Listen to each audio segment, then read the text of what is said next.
No estamos escribiendo para el ciudadano de la calle, sino para un auditorio cualificado que comparte nuestras claves y al que nos interesa llegar por unas razones o por otras. Es decir, es la perversión total de la comunicación.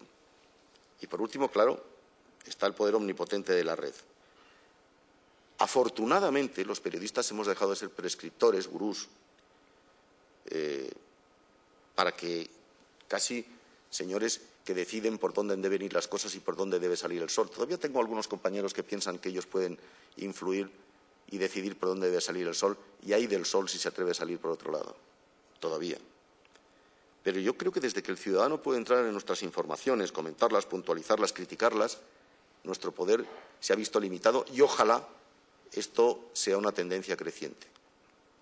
Ahora mismo yo creo que tenemos que tender, los periodistas debemos ir tendiendo hacia eso, a que el receptor sea tan importante como el emisor. Y entonces ese periodista que se creía llamado a modificar gobiernos, a nombrar y derribar ministros, todavía existen, insisto, yo creo que ha perdido peso e influencia y menos mal. Cierto que muchos informadores todavía siguen siendo o seguimos siendo opinion makers, pero yo creo que esto ya ocurre en mucha menor medida que antes y eso a mí me parece que es bueno. Porque, y esto es convicción personal, la mayor parte de los informadores sabemos menos de los temas que profesionalmente tratamos que las personas que están directamente involucradas en esas cuestiones.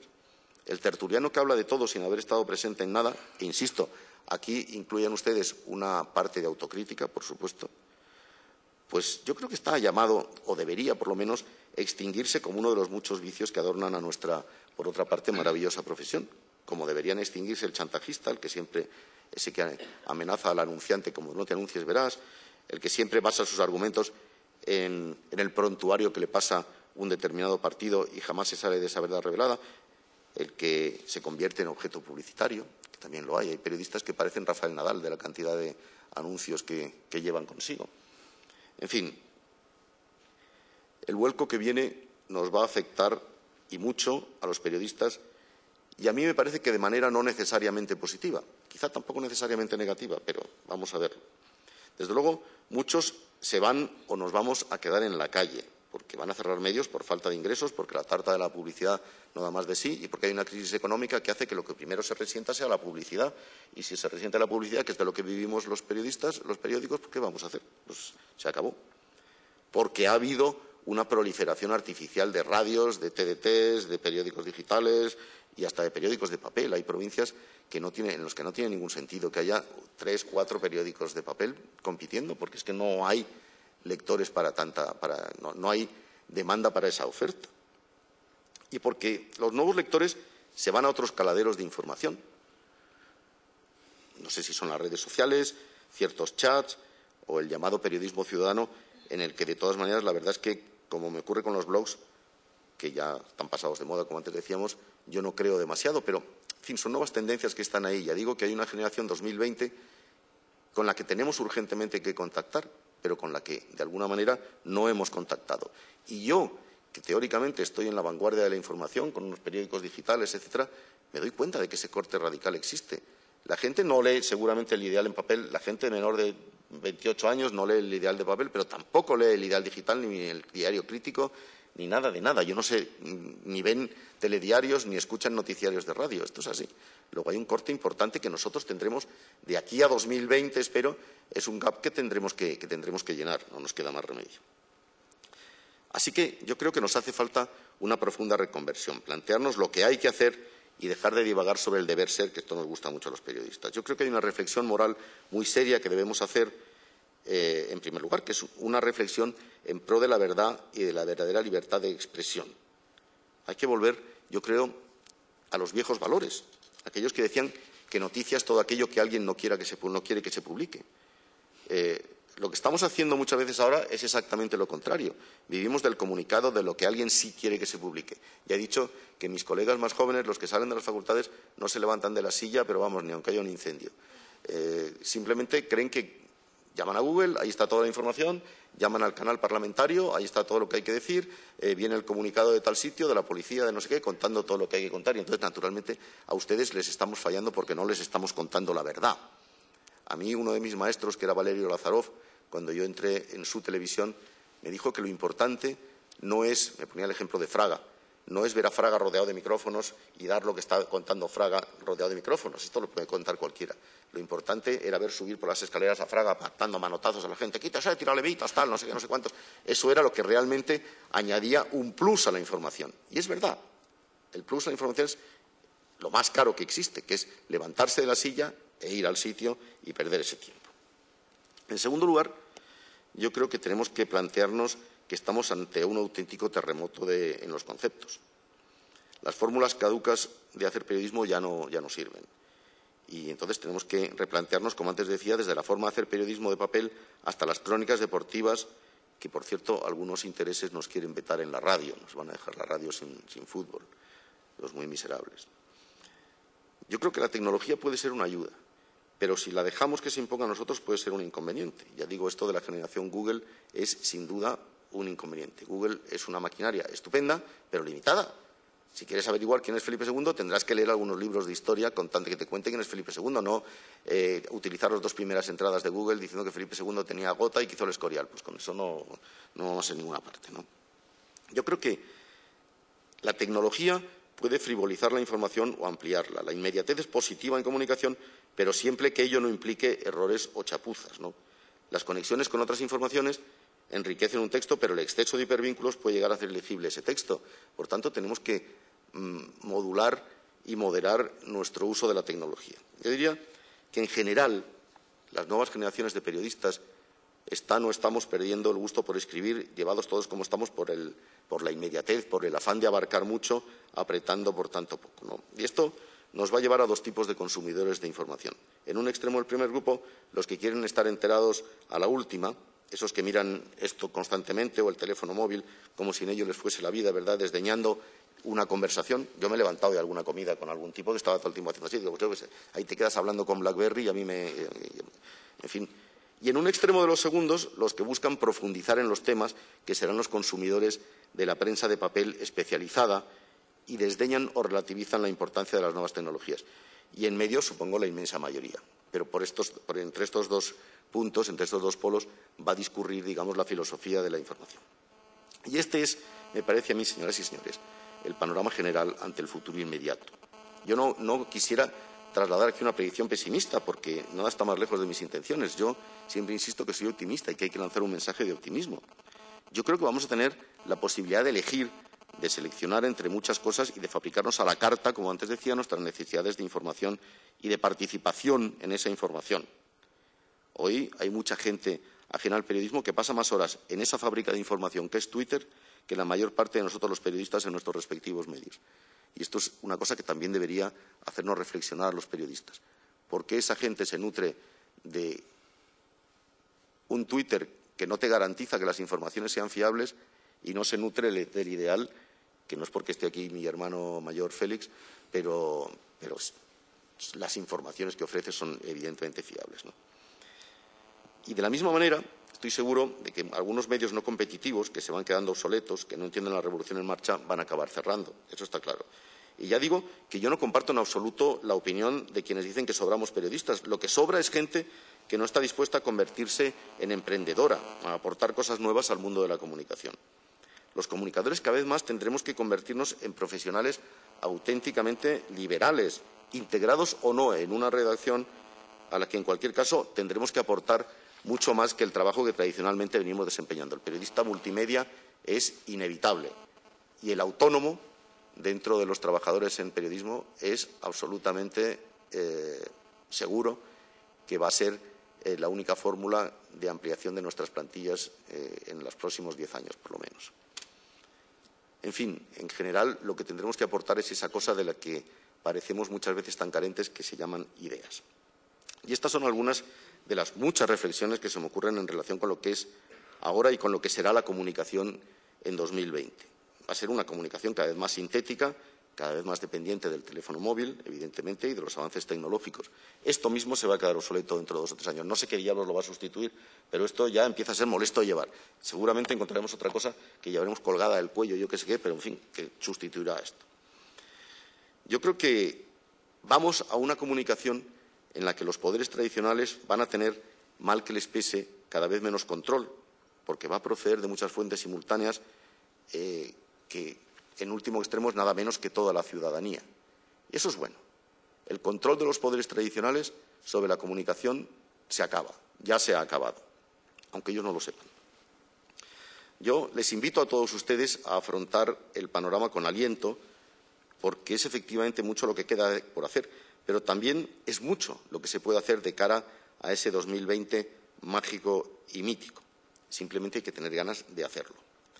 A mí me preocupa mucho por eso ese nacional pesimismo, antes me refería a nuestros hijos, a veces también a nosotros mismos, ¿no? En el que nos hemos instalado. Me preocupa mucho esa desidia de unos jóvenes que tienen que ser el sustento de nuestro futuro y que solo piensan en escapar a otros países, seguramente porque en este no ven demasiadas salidas o porque no hemos sabido mostrarles las salidas posibles. Yo les invito a todos ustedes al nacional optimismo. España es, sin duda, un gran país, con una clase media espléndida, con la generación joven mejor preparada y más desanimada, sí, de Europa, con enormes infraestructuras que ya las quisieran algunos países que se sienten superiores a nosotros, y, en fin, con unas esperanzas y una alegría de vivir que no podemos perder bajo ningún concepto. Y yo les invito a todos ustedes a ser cada día más críticos con lo que contamos los medios, de uno, otro o de ambos lados. Y sé muy bien lo que me digo, porque a veces hay que leer dos periódicos para entender si la reforma laboral es buena o mala. Bueno, y a veces si lees dos periódicos no acabas de saber si la reforma laboral es buena o mala. Pero por eso mismo ustedes tienen que exacerbar el lado crítico. Yo creo que si algo falla en la sociedad española con respecto a la comunicación es que no es lo suficientemente crítica con nosotros los periodistas. Y les invito, en suma, a unirse a este movimiento de reflexión y debate, España 2020, que lo único que quiere, ya digo, lo repito otra vez, es dejar a nuestros hijos un país mejor del que encontraron y no peor, que es lo que ellos ahora piensan. Ellos piensan, y con razón, que están destinados a vivir peor que nosotros. Es la primera vez en la historia. Bueno, dicen que toda conferencia mediocre o incluso mala como esta debe acabar con una gran cita. A mí no me gustan las citas, que es como aprovecharse del pensamiento de otro en provecho propio, ¿no? Pero voy a proponerles una cita, la mejor seguramente. Ojalá, aprovechando la generosidad del Ideal de Granada y de Caja Granada, ¿verdad?, y de todos ustedes, si tienen a bien concurrir, ojalá, pues por ejemplo, el año próximo, sin ir más lejos, podamos constatar un avance de este espíritu crítico, pero constructivo, irreverente, pero irreprochable, que es el que a mí me gustaría que se instalase en una sociedad española más tolerante y más esperanzada. Y ojalá que lo que hagamos aquí, en esta Granada espléndida a la que siempre da gusto volver, aunque haya yo tenido algunas experiencias muy curiosas y no siempre agradables, ¿verdad?, pues ojalá desde aquí, desde donde sea, reconquistemos ese espíritu constructivo y nos convenzamos de que lo que España necesita es estar persuadida de que de esto se sale, de que hay soluciones. Y se sale, que caramba, con bien, además. No es solamente cosa del Gobierno, sino que es cosa de todos nosotros. Así que espero sus preguntas y hasta la cita del año que viene, si los señores del Ideal quieren. Muchísimas gracias por oírme.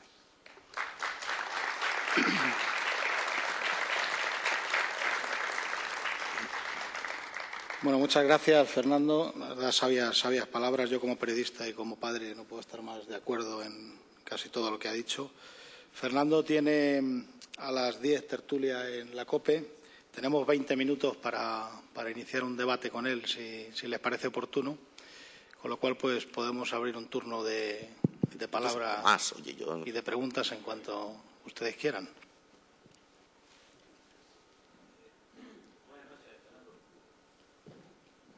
Buenas noches. ¿Se oye? Puede ser también, por lo que he oído, que el problema no es la inmediatez o no inmediatez, es qué es noticia actualmente en el 2012.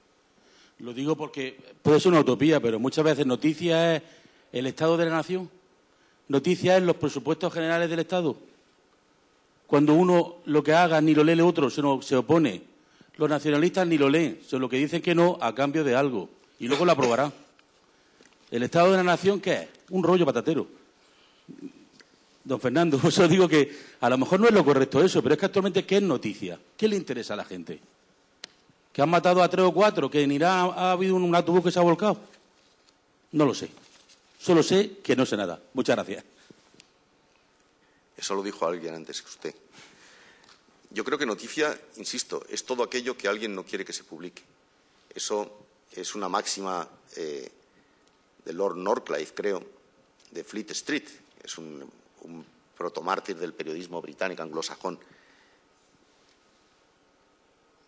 Todo lo que es comunicado, todo lo que alguien quiere que se publique, no es noticia. Y, desgraciadamente, muchos medios, en su 80%, se nutren de informaciones que vienen de parte interesada. Así que yo no sé si a usted le parece más noticia el debate del Estado de la Nación que cualquier otra cosa. Lo que tenemos que hacer es convertir el debate del Estado de la Nación en noticia. Si el debate del Estado de la Nación nos lo dan a través de un canal parlamentario y consiste en una serie de discursos ya preparados por los Estados mayores de una serie de políticos que siempre, cada año, dicen lo mismo, más o menos, pues no, eso efectivamente pues no es noticia, o por lo menos no es noticia digna de resaltarse. Pero yo, que llevo 40 años en esto, pues yo mismo no sé exactamente qué es lo que más interesa a la gente. Acabo de decir que hay un corte, yo lo noto, yo como profesor universitario lo noto, hay un corte generacional que hace que los chicos de 23 años para abajo, de 24 quizá, estén totalmente desinteresados de las cosas que nosotros les contamos. Y luego resulta que, por ejemplo, en mi periódico tenemos un medidor de las cosas que han sido más vistas por los visitantes de nuestro periódico, que nunca, jamás, son las cosas a las que hemos dado mayor importancia. Es decir, seguramente la operación de María Teresa Fernández de la Vega, en la misma clínica donde ha ido Félix, seguramente acapara muchísimo más interés que lo que haya ocurrido en Bruselas con el déficit español. Claro, lo importante es una cosa y lo interesante suele ser otra. Pero, desde luego, las pautas de frivolidad que gustan al consumidor de información, por lo menos español, son pavorosas. Pavorosas. Siempre, insisto, lo que más interesa es, mírelo, en cualquier periódico de Internet viene las noticias más vistas. Las noticias más vistas nunca tienen nada que ver con las noticias más importantes. ¿Cómo voy a saber yo lo que es noticia a estas alturas, si solo llevo 40 años en esto? Señor Jáuregui, en primer lugar, una cuestión personal muy concreta, felicitarle por su intervención. No he mirado el reloj durante el tiempo que he estado hablando, luego ha sido... Está un montón, me acabo de dar cuenta que me he pasado. Pues no se ha pasado. Y las patadas eran tuyas, ¿no, Félix? Claro, estaba dando patadas por debajo de la mesa. Una cuestión personal primera y después el tema que quería plantearle. Yo sigo prácticamente todas las noches los debates que hay en el canal 24 Horas en el que usted interviene, y simplemente una curiosidad un poco anecdótica. ¿Por qué lo colocan usted a la derecha y a otros a la izquierda? Es decir, porque está perfectamente significada la escena del planteamiento del debate, y luego porque usted será de derecha o de izquierda, no lo sé exactamente. Lo que sí le admiro y le reconozco es que es un periodista con enorme sentido común. Y esto me parece a mí que dentro del panorama periodístico es de alabar. Esa es la cuestión personal directa más inmediata. La segunda es de fondo. Yo sé anticipadamente, antes de abrir las páginas, lo que sobre los grandes problemas y noticias de este país va a decir El País o El Mundo, antes de abrirlo. Sé lo que va a decir antes de oírlo, lo que va a decir Carlos Francino o va a decir Carlos Herrera. Mi pregunta es, ¿cuál es su opinión sobre si el periodista tiene que ser tan neutral, tan independiente, tan puramente informativo, o tiene que ser opinativo y, por tanto, comprometido ideológicamente con valores, con fines, etcétera, y en definitiva también en la práctica con partidos políticos, más o menos directamente, ¿no? Y por último, y relacionado con lo que acabo de decirle, ¿en qué medida, en cuanto que el periodismo también es una industria, la opinión, el trabajo del periodista depende de quien le paga? Es decir, ¿en qué medida están condicionados por el comercio, por el mercado, por la empresa en la que está inscrito? Si, por tanto, el periodista no es tan objetivo, tan informativo, tan neutral como a lo mejor a priorísticamente se podría pensar. Muchas gracias. Bueno, por ir por orden. Yo tampoco sé por qué me ponen siempre en un extremo, pero usted dice que es el extremo de la derecha. Si lo consideramos desde donde estoy yo, estoy en el extremo izquierdo, pero siempre me ponen ahí. Además es incomodísimo, por cierto, yo creo que lo hacen básicamente para chinchar, porque siempre viene el que lee los periódicos, te obliga a desplazarte, estás todo el día yendo y viniendo como un trapo, ¿no? Pero, en fin, una vez dicho esto, y en broma, pues supongo que porque debe ser mi peor ángulo y salgo más feo, según es lo que dice mi mujer, por lo menos, que porque no te ponen el otro que sales mejor. Yo creo que eso no tiene nada que ver con posicionamientos ideológicos. Yo mismo, la verdad, ahora en serio, yo no sé si soy de izquierdas o de derechas. Tampoco estoy muy seguro de que exista izquierda y derecha. Yo cuando veo las reformas económicas que está haciendo el Gobierno y los planteamientos económicos que está haciendo el Gobierno, resulta que son exactamente iguales que los del Gobierno anterior.